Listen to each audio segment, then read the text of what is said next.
વડોદરા શહેરમાં આપણે પૂરની પરિસ્થિતિ બતાવીએ કે ફક્ત 4 ઇંચ વરસાદમાં વડોદરા શહેરની જે હાલાકી છે, અહીંયા પાણીમાં ઉભા રહીને આ જે બા છે તે અહીંયા પોતાના પરિવાર માટે જમવાનું પણ બનાવ્યું છે, અને જમવાનું એટલે કે ખાલી ભાત બનાવ્યો છે, કારણ કે અન્ય તો કોઈ વસ્તુ બને તેવી પરિસ્થિતિ નથી, કારણ કે અનાજ પલળી ગયું છે, જે બચ્યું છે એમાંથી ભાત બનાવ્યો છે ને એ પણ વઘારેલો ભાત પોતાના પરિવારને આપશે, આનાથી દિવસ કાઢશે, કારણ કે ઘરમાં જે રીતે પાણી છે, આ ગેસનો બોટલ પાણીમાં છે, ફક્ત નાના ટેબલ પર આ ગેસ અહીંયા મૂક્યો છે ને તેના ઉપર આ રીતે બનાવીને દિવસ કાઢી રહ્યા છે।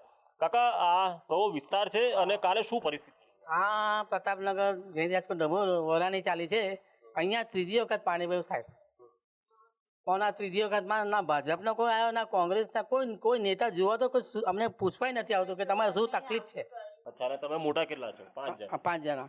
અચ્છા, એટલે 2 પલંગ પર 6 જણ રહે, આ પ્રકારની પરિસ્થિતિ? હા સાહેબ, કરે તો કેટલા વર્ષથી આ સમસ્યા છે? હા, તો આ વખતે ત્રીજી વખત ભર્યું સાહેબ પાણી, તો એટલે આજે 2 મહિનામાં 3 વાર પૂર આવ્યું। આ તો કંઈક ઓછું છે સાહેબ, આના કરતા તમારે ટીવી જેટલું પાણી ભરી ગયું। ગંદકી ને છોકરાઓને પગમાં ને પેલા નાના ટેણિયન થયું હતું, પગ પાડી। કાલ રાતે તમે લોકો જાગી રહ્યા છો, કોઈ જોવા નથી? કોઈ નહીં, કોઈ મદદ જ નહીં આવતી સાહેબ, કેમ કે આખે બધા વિસ્તારમાં પાણી જઈ સુધી ગટરનો નિકાલ નહીં થતો, ગટરનું પાણી છે સાહેબ। અને આ તો શહેરનો વિસ્તાર છે, કોઈ ગામડાનો વિસ્તાર કરતા બી ખરાબ હાલત છે। આ વિસ્તાર એકદમ નીચો થઈ ગયો સાહેબ અમારો।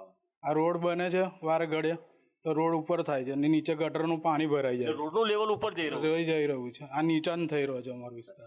આ વોરાની ચાલ છે, પ્રતાપનગર વિસ્તાર છે, અહીંયા હજુ પણ ઘરોમાં પાણી છે, લોકોના વાહનો અહીંયા ઊંચાઈવાળા વિસ્તાર પર મૂકી દેવામાં આવ્યા છે। લોકો એવું કહી રહ્યા છે કે અહીંયા કોઈ સાંભળવા તૈયાર નથી, અહીંયા કોઈ જોવા નથી આવ્યું, તો પછી આ વિસ્તાર શું વડોદરા મહાનગરપાલિકામાં નથી આવતો, તેવા સવાલ પણ ઊભા થઈ રહ્યા છે।